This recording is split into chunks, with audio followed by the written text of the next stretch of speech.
Շնորհակալություն ազգային ժողովի մեծ արգոնախագահ, հարգելի գործընկերներ։ Ես իրականում նախասիրություն չունեմ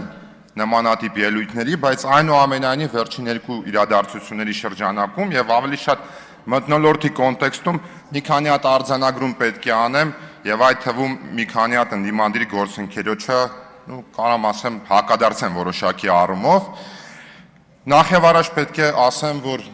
ինձ մթնոլորտը բավականին հուսադրում է եւ հարգելի գործընկերներ, ես ձեզ վստահեցնում եմ, որ այս մթնոլորտը ոչ ձեզ ավնած, ոչ մեզ ավնած, ոչ ձեզ է օգուտ, ոչ մեզ է օգուտ, այլ օգուտ է բացառապես Հայաստանի Հանրապետության քաղաքացիների համար։ Ես պարոն Կարապետյանի ելույթն եմ երեք լսել եւ այդ ելույթն է ինձ բավականին տենց հուսադրող է, բայց ես այնուամենայնիվ կարծում եմ, որ այս ելույթների շրջանակում մենք իհարկե իրար հետ կաշխատենք եւ կգանք կհասնենք բովանդակային այն մասին, երբ որ մենք օրինակ պետք է հնարավորինս ավելի ստույգ խոսենք, պարոն Կարապետյան։ Մասնավորապես օրինակ ես ուշադրություն եմ դարձրել ձեր խոսքին կապված սեփականության, անշարժ գույքի եւ հողերի հետ կապված օրենսդրական շրջանակում ես ձեզ մի երկու բան ասեմ եւ տեղեկատվություն տամ։ Կապված Թուրքիայի հետ, դուք օրինակ ասում եք, որ Թուրքիայում 10 օրից ավել հայաստանյան քաղաքացիներին այդ ես ուշադիր լսել եմ, պարոն Կարապետյան, հետո կլսեք։ Թուրքիայում գործում է ռեժիմ, վիզայի ռեժիմ բոլոր օտարերկրյա քաղաքացիների համար եւ մուտքը, ելքը ազատ է եւ բոլորի համար հիմնականում վիզան տրվում է 30 օրով, եթե չեմ սխալվում, մաքսիմում 90 օր մինչև 100 տարվա ընթացքում 150 օրվա շրջանակում։ Չեմ ասում, որ դուք սխալ եք ասում, բայց ասում եմ մենք հենց դրա համար եմ ասում, մենք գործընթացի ընթացքում կգանք կհասնենք դրան, որ սկսենք ավելի ստույգ, կնայեմ, ավելի ստույգ խոսել։ Ինչ վերաբերվում է օտարերկրյա քաղաքացիների գույքի, անշարժ գույքի եւ մասնավորապես այդ թվում նաեւ հողի մասով, այո, Թուրքիայի Հանրապետությունում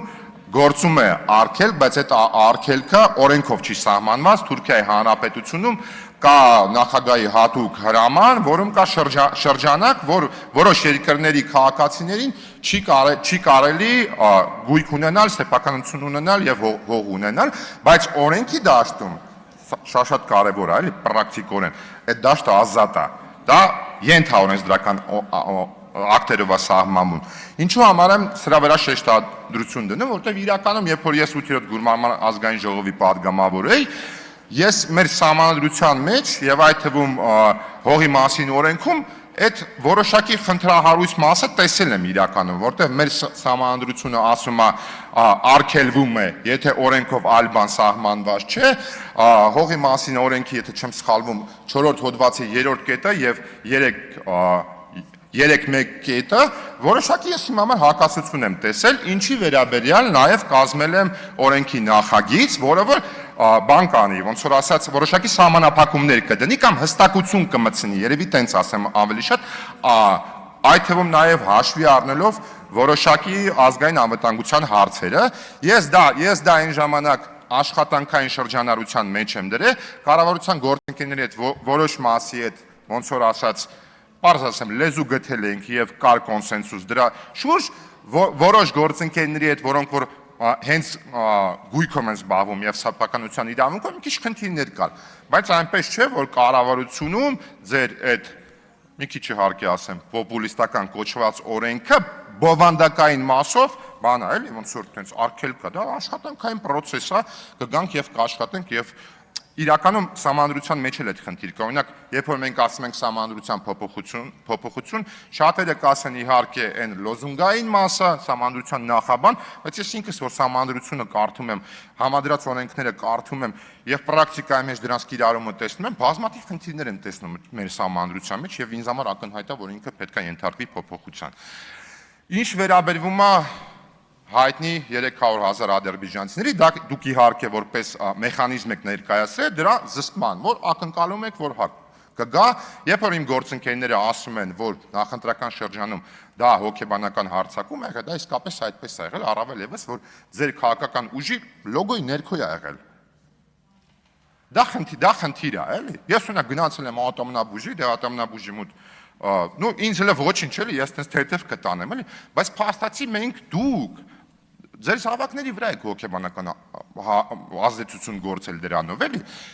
Այդ մասին չեմ անդառնում, բայց այնուամենայնիվ, ելի եմ ասում, ես մեխանիզմը ձեր ասած ընդունում եմ, դա քննարկել է, իհարկե, դա ինչու, առավելևս որ տարածաշրջանում կան օրինակներ, երբ որ արտաքին կապիտալը որ գալի մտնում է ինչ-որ մի երկիր, սկսում է ավելի շատ ազդեցություն գործել, դա բնական բան է, բնական երևույթ է։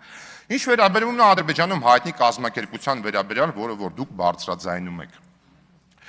Շատ լավ է, որ դուք գալիս եք ազգային ժողովի այս ամբիոնից, դա բարձրաձայնում եք եւ ասում եք, որ այդ կազմակերպությունը խնդիր է ստեղծում, որովհետեւ դա մեր,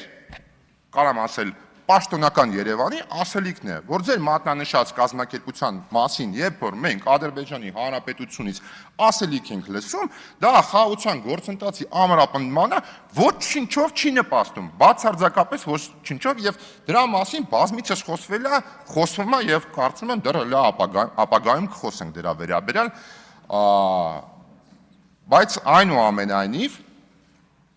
փաստացի, երբ որ մենք այստեղից դա բարձրաձայնում ենք եւ դուք եք դա բարձրաձայնում, ես էլ եմ ձեզ ասում, դուք մենք այդ առումով, այդ օրակարգի մեջ միասնական ենք, այդ խոսույթը խաղաղության գործընթացին խանգարում է, այստեղ բազմաթիվ գործընկերներ ունեմ, կառավարության գործընկերներն են, վարչապետն է դրա մասին բազմիցս ասել, երբ որ այդ խոսույթը սկսվում է խաղաղության գործընթացը, քանի որ խաղաղության գործընթացը այդ դեպքում մեր հասարակության համար որոշակի առումով սկսում է ռիսկային թվալ այդ ենթադրյալ իրավունքի շրջանակում, որը որ բարձրաձայնվում է։ Շատ չերկարացնեմ, ես այսքան ժամանակ իհարկե պարոն Լևոն Քոչարյանին գայթակղությունը միշտ մեծ ա եղել իրան անդրադառնալու, բայց միշտ ինձ որոշակի առումով զսպել եմ։ Բայց այսօր մի հատ, չգիտեմ, ճիշտ կլինի ասել, որ ինձ համար կամ իմ հետ մի հատ հայերեն, չգիտեմ, էլ ճիշտ կլինի ասել, որ դարակազմիկ մտքի վրա եմ ինձ բռնել մի հատ, երբ որ պարոն Ռուբինյանն է ելույթ ունենում եւ պարոն Քոչարյանը արձագանքում էլ հերթական անգամ արդարանալով, ցավոք սրտի, ստեղ չի պարոն Քոչարյանը, բայց ոչինչ վստահ եմ կլսի կամ լսում է, ես կզարմանաք, հեսա մի հատ բան եմ ասելու գործընկերներ, բայց բան չանեք էլ այդ առումով։ Ես լուրջ սկսել եմ պարոն Քոչարյանի ազնվությանը հավատալ։ Անկեղծ եմ ասում, սկսել եմ հավատալ իր ազնվությանը, որ այս կամ այն բանից ինքը տեղյակ չի գուցե եղել։ Ես անկեղծ չեմ բացառում դա։ Ես չեմ բացառում, օրինակ ես մի բան ասեմ, այդ պատասխանատու ասում եմ, պարոն Քոչարյանը իր երիտասարդության ժամանակ ախրանը ասեցիք, անվտանգությամբ ման չի եկել Հայաստանի Հանրապետությունը, պնդում եմ, աշկովս տեսել եմ, սկզբից հետո չեմ սխալում 06-ը վաֆռացել, հետո սպիտակ նիվա ունեցել, բավականին համեստ ա եղել մեծ մասամբ, հետո իհարկե ոնց որ հետո չեմ սխալում նիվեն փոխվել է Lexus-ով կամ Land Cruiser-ով, ինչը որ տրամաբանական է, կարծում եմ բոլորդ հասկանում եք, թե ինչու այդպես պետք է լիներ, բայց երբևիցե չեմ տեսել իրան անվտանգությունում։ Ինչ վերաբերում է պարոն Ալեքսանդրյան Ալֆայի դեպքին, ստեղ մի հատ նրբություն կա կարծում եմ, գուցե էլի ազնիվ է, գուցե ինքը չի կանչել Ալֆան, որպեսզի այդ գործողությունները տեղի ունենան, գուցե ինքը այդտեղից դուրս է եկել եւ Ալֆան հետո է եկել, ես անկեղծ ես հավատում եմ իր ազնվությանը, չեմ սեթևետում, կարող է խոսքից մեջ մի քիչ սարկազմ կա, որովհետեւ եթե ինչու եմ ասում գայթակղությանը միշտ դիմացել եմ, մեծ մասամբ հիմա էլ եմ դիմանում, էլի, որովհետև ես 2000 թվականից մինչև 2005 թվականը Հայաստանի Հանրապետությունում սովորել եմ համալսարանում։ Կարելի ասել այսպես կոչված ոսկա երիտասարդության, լավ, մի աստիճան տենց ներքև եմ եղել մոտավորապես։ Գրեթե բոլորին ճանաչում եմ, ստեղ ունեմ նաև ձեր մեջ հարազատ մարդիկ, որոնք կասեն, որ հա, կարա տենց բան լինի, Վիլենը կարա այդ մարդկանց ճանաչի եւ շփվի, էլի։ Այդ թվում նաև, այո, Սեթրակ Քոչարյանը եղել է հնարավորինս համեստ, ոչ մեկ չի կարա իր վերաբերյալ, տես ինչ-որ առանձնահատուկ բան ասի, էլի, բայց որ սկսենք խորանալ եւ գնալ այդ շղթայով, օրինակ գնանք սկսենք անդրադառնալ Միքայել Հարությունյանի որդիներին ու տենց այդ անվերջ տենց գնալու է, դրա համար ենք ասում, էլի, դա խնդիր է եւ ամենակարևորը, ես սա չեմ ուզում ասեմ, փորձեմ պարոն Քոչարյանին բացատրել, թե ինչու նա պրոբլեմը, երբ որ ինքը սկսում է խոսալ մարտի 1-ի մասին, որովհետև եթե ձեզանից յուրաքանչյուրը ելնի խոսա մարտի 1-ի մասին, դա կլինի նորմալ ինչ-որ, երբ որ ուզենա համեմատություն դնել անգամ, որ ներկա բռնաճնշումները եւ այն ժամանակվա բռնաճնշումները նույն ոճով եք չեք տարբերվում, ինչ-որտեղ ավարտում եմ, նորմալ կլինի, բայց լուրջ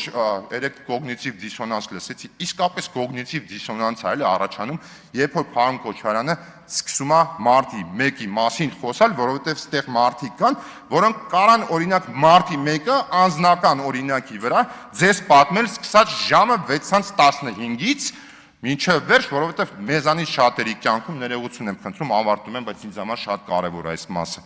Մեզանից շատերի կյանքում մարտի 1-ը եղել է շրջադարձային կետ, որից հետո մեր կյանքը փոխվել է, եւ եթե չլիներ մարտի 1-ը, մենք կուզեինք չլիներ, եւ թող բոլոր նախկիները մնային իշխանությանը ըստ երևույթի, բայց մարտի 1-ը չլիներ, որտեղ մենք այնուամենայնիվ կզբաղվենք մեր կյանքով, այլ ոչ թե կգայինք կզբաղվենք քաղաքականությամբ։ Այսքանը, շնորհակալություն։ Հավանիչ տեսանյութը եւ բաժանորդագրվիչ նորությունները բաց չթողնելու համար։